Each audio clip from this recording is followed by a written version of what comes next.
空が青いな。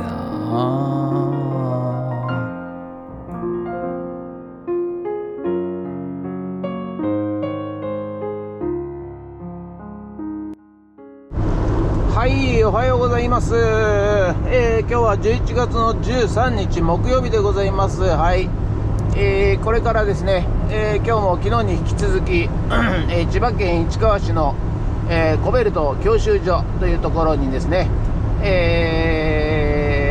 ユンボ、バックホー、こちらのですね、講習会、にですね、行ってまいりたいと思います。今日はね実技なんでね、昨日学科なんで眠かったんですけど、今日はね、非常に動かすんで楽しみでございます。はい、ということで、これからね、行ってまいりたいと思います。何やらちょっとね、曇り雨模様でございますが、どうなんでしょうか。天候がね外でやるんで気になりますが、頑張っていきたいと思います。ということでよろしくお願いいたします。人月ということでね、到着しましたコベルコの教習所ということでね、早く着いたんでね、ちょっと外をねブラブラ散歩させていただこうかと思って、見てください。これ重機の、博物館やんけみたいな感じでね、自分の背丈よりも高い重機がですねいっぱい並んでおります。はい、これはねもう男の子にとってはですねもうなんかたまんないですね。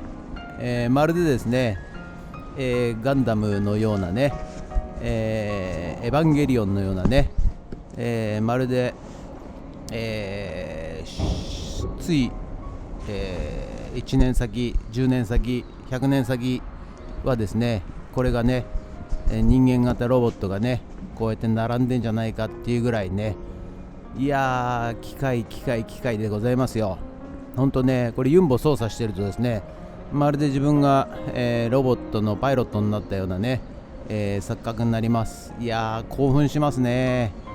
こんなでっかい重機がねいっぱいあるんですから、いやー天国でございます。ということでね、気を引き締めて今日も一日頑張っていきたいと思います。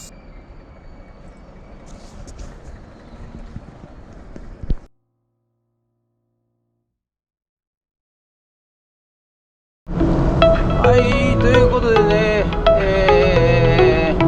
ユンボの講習会、2日目、実技講習が、終わりまして、ただいまブッツの方に、戻っていっております。昨日よりね少し早く終わりましたんでね、まだ真っ暗ではございませんが、まあそろそろ真っ暗になるでしょう。ということで今日はね実技だったんでね、いやー楽しめましたよ。はい、ということで、本日はね、以上となります。今日もね短くて申し訳ございませんが、ほとんど撮影 NG でございますのでね、はい、またよろしくお願いします。ということで、本日は以上となります。ご視聴ありがとうございました。もしよろしかったらチャンネル登録と高評価ボタンお願いします。ということで以上となります。ありがとうございました。